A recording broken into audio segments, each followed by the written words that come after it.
اللہ تبارک و تعالیٰ ارشاد فرماتے ہیں جب وہ قتل کی سازش ہوئی فَلَمَّا أَحَسَّ عِيسَى مِنْهُمُ الْكُفْرَ قَالَ مَنْ أَنْصَارِي إِلَى اللَّهِ، اللہ پاک فرماتے ہیں جب سیدنا عیسیٰ علیہ السلام نے ان کا کفر محسوس کیا، ان کی سازش سے آگاہ ہوئے کہ یہ تو مجھے قتل کرنا چاہتے ہیں، جب اس سازش سے حضرت عیسیٰ علیہ السلام آگاہ ہوئے تو آپ نے آپ کے جو حواریین تھے، وہ لوگ جو آپ پر ایمان لا چکے تھے، آپ کی قربت میں تھے، سیدنا عیسیٰ علیہ السلام نے ان کو اکٹھا کیا، فرمایا من انصاری الی اللہ، تم میں سے کون ہے جو اللہ کی راہ میں میری آج مدد کرتا ہے؟ کون ہے جو اللہ کی راہ میں آج میری مدد کرتا ہے؟ من انصاری الی اللہ، کون ہے جو آج اللہ کا مددگار ہو؟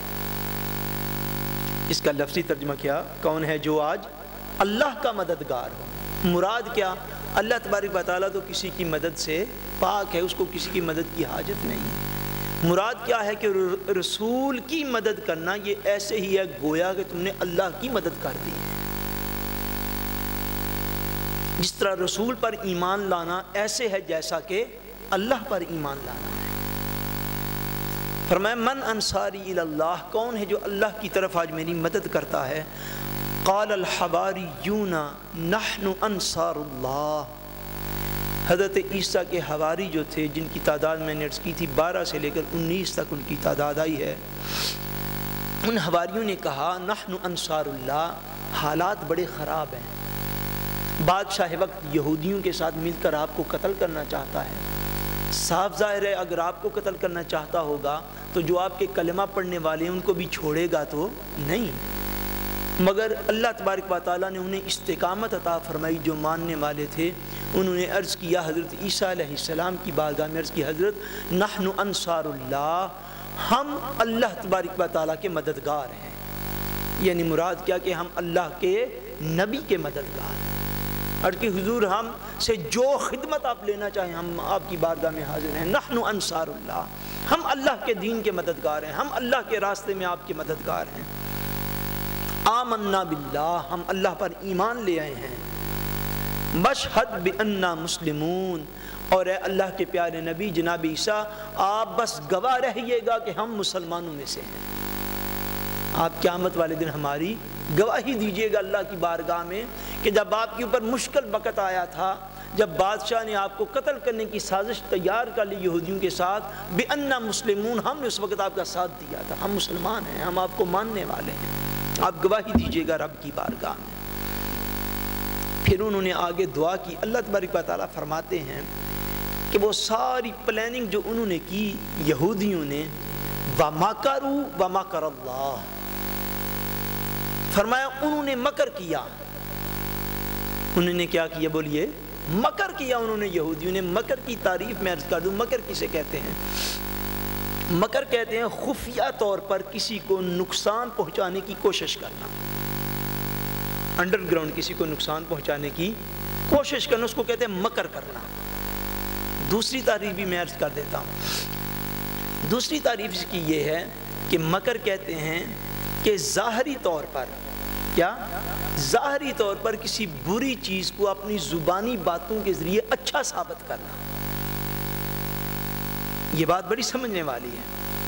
آپ کا کوئی مسلمان بھائی ہو، اس کو آپ سے کوئی مشورے کی ضرورت ہو، کیا مشورے کی اس کو ضرورت ہو تو وہ آپ سے مشورہ مانگے، لو جی میں نے یہ گاڑی پسند کی ہے، آپ کا کیا خیال ہے؟ یہ 40,000 کرون اس کی قیمت ہے، آپ کو پتہ ہو یہ گاڑی 30,000 کی بھی نہیں ہے، لیکن چونکہ شریکہ برادری ہے اس لیے بات سیدھی نہیں کرنی اس کے سامنے۔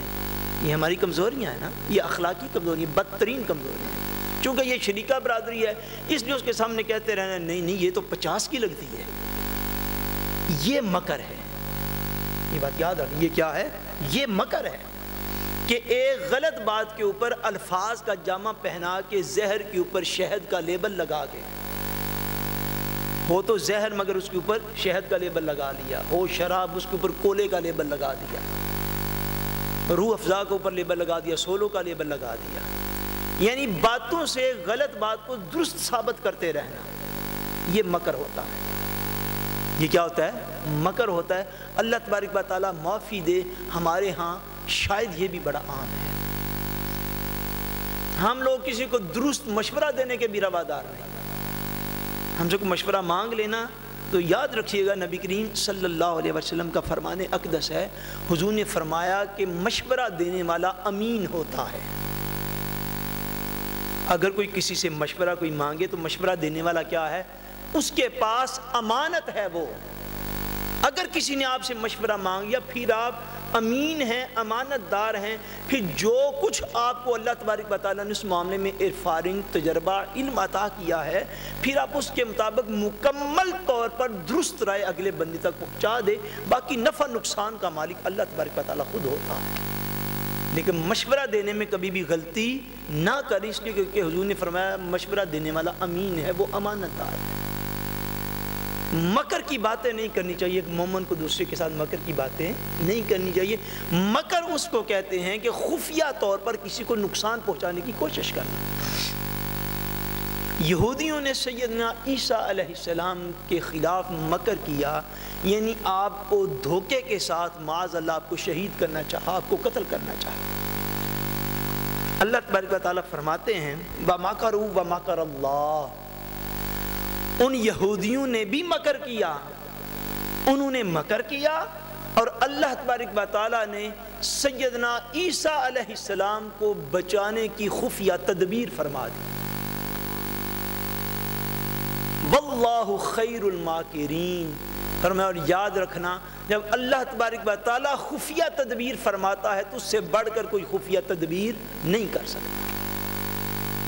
فرمایا واللہ خیر الماکرین. وہ بھی اندر اندر لگے ہوئے تھے سازشیں تیار کرنے کی. عیسیٰ علیہ السلام کو معاذ اللہ پکڑے کہاں پر، چھاپا کہاں پر پڑوائیں، فوجی کہاں پر لے کے جائیں، آرمی کو کہاں پہ بلوائیں، عیسیٰ علیہ السلام کو کیسے پکڑے. وہ اندر خانے سارا کچھ کر رہے تھے. مگر اللہ تبارک و تعالیٰ نے فرمایا کہ انہوں نے بھی اگر ایسا کیا تو اللہ تبارک و تعالیٰ نے اس کا بہتر جواب دینے کے لیے خالق کائنات نے کہیں بڑھ کر بہتر خفیہ تدبیر فرمائی، اور اللہ تبارک و تعالیٰ سے بڑھ کر کوئی بھی خفیہ تدبیر نہیں کر سکتا. فرمایا واللہ خیر الماکرین. وہ خفیہ تدبیر کیا تھی؟ خفیہ تدبیر اللہ تبارک و تعالیٰ نے اس مقام پر بیان فرمائی. فرمایا جب سیدنا عیسیٰ علیہ السلام ایک مکان کے اندر تھے تو ان لوگوں نے حضرت عیسیٰ علیہ السلام کو قتل کرنے کے لیے اس مقام پر دو روایات آتی ہیں کہ جب سیدنا عیسیٰ علیہ السلام کو آپ نے ان کے حواریوں کی میٹنگ بلائی، میٹیں بلائی، اپنے ماننے والے کو اکٹھا کیا تو آپ نے فرمایا کہ میں محسوس کر رہا ہوں کہ وہ لوگ جو ہیں وہ مجھے قتل کرنا چاہتے ہیں. تم میں سے کون ہے من انصاری اللہ؟ اس کا ایک مفہوم علماء نے یہ بیان فرمایا کہ تم میں سے کون ہے جو آج میری جگہ پر اپنی قربانی دے دے. آپ کے ماننے والوں میں اس وقت ایک 18 سال کا لڑکا تھا، 18 سال کا. اس نے کہا حضرت میں آپ کی جگہ پر اپنی قربانی پیش کرتا ہوں. آپ نے پھر دوسری دفعہ دوہرا کے پوچھا تم میں سے کون ہے جو آج میری خاطر قربانی دے دے. وہ پھر 18 سال کا وہی لڑکا بولا حضرت میں آپ کی خاطر قربانی دیتا ہوں. سیدنا عیسیٰ علیہ السلام نے اس کی قربانی کو قبول فرما لیا. جب وہ لوگ آپ پر حملہ آور ہوئے، آپ کو قتل کرنا چاہا تو اللہ تبارک و تعالیٰ فرماتے ہیں کہ ہم نے سیدنا عیسیٰ علیہ السلام کو تو قتل ہونے ہی نہیں دیا، ہم نے عیسیٰ علیہ السلام کو زندہ آسمانوں کی طرف اٹھا لیا، اور وہ جو شخص تھا اس کو ہم نے عیسیٰ علیہ السلام کی شبیہ دے دی، عیسیٰ علیہ السلام کی شکل دے دی. جب انہوں نے دیکھا تو انہوں نے اس بیچارے کو شہید کر ڈالا اور یہ سمجھے کہ ہم نے حضرت عیسیٰ علیہ السلام کو شہید کیا ہے.